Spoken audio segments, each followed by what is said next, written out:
The Toronto Star's blind spot for jihadis. I'm Brian Lilly with the Rebel.media. What if a jihadi-inspired attack happened in Canada and the Toronto Star didn't report on it? Did it happen? It's a valid question because they're ignoring an actual story that happened in their own backyard while the rest of the media covers it. And I mean all of the media, straight down to the state broadcaster, the CBC. They're all reporting this for what it is, but the Toronto Red Star, not so much. This is an attack that happened at 5 p.m. Saturday afternoon, just about the same time that the attack was happening in London, England, on the bridge, in the pubs. And what happened in Toronto? Woman walks into a Canadian Tire. According to witnesses, some say she was wearing ISIS-inspired garb. I'm guessing something with the black flag of ISIS on it. She was yelling, Allahu Akbar. Are these, credible reports, eyewitnesses? Often are not that credible, despite the fact that they are eyewitnesses to what happened.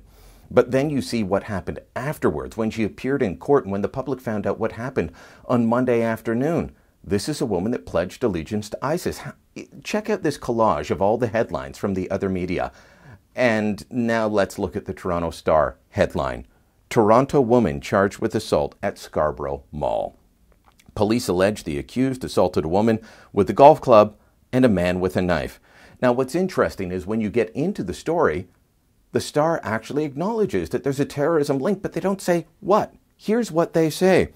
The RCMP's Toronto-based Integrated National Security Enforcement Team is working with Toronto Police on the investigation, said Corporal Louis Savard. Savard would not say why the INSET team was involved because the investigation is ongoing. The specialized teams are aimed at tracking, deterring, and disrupting terrorist groups or individuals who pose a threat to Canadian national security, the RCMP website says. Why on earth would the RCMP terrorism unit be showing up at an assault that happened in a Canadian Tire with a woman swinging a golf club in the paint department?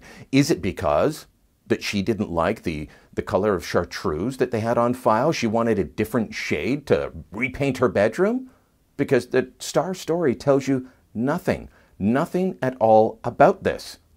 How are the other media covering it? Well, let me show you how CTV News covered it, among others. And as I said, even CBC, the state broadcaster, covered this part. Toronto woman charged with assault, uttering threats, pledges allegiance to ISIS in court.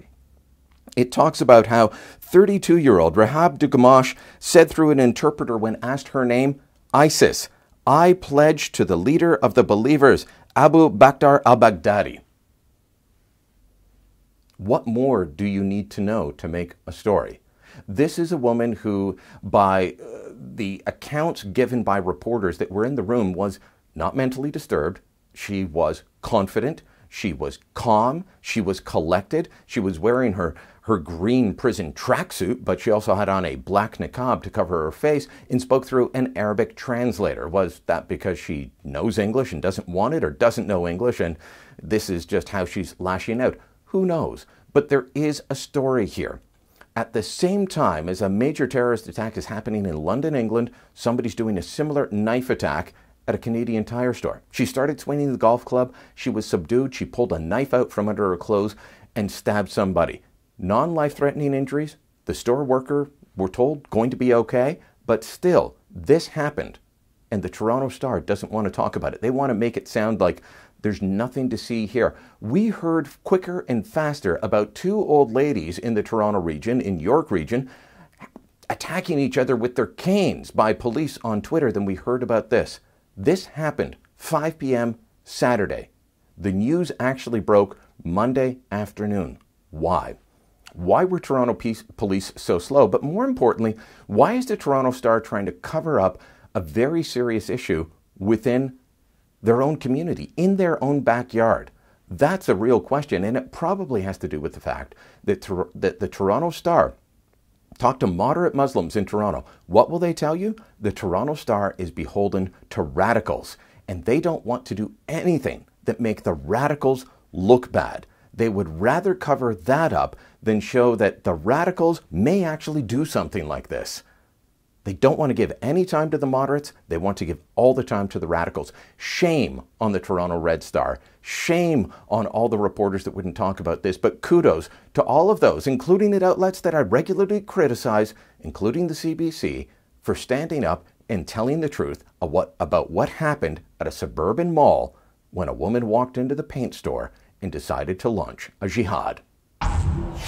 If you like the Rebel video you just watched, make sure you never miss another one again. Click here to subscribe to our YouTube channel. And if you've already subscribed to our main channel, make sure you're subscribed to Rebel Canada. All the news about Justin Trudeau and his cronies that the other guys don't see fit to print.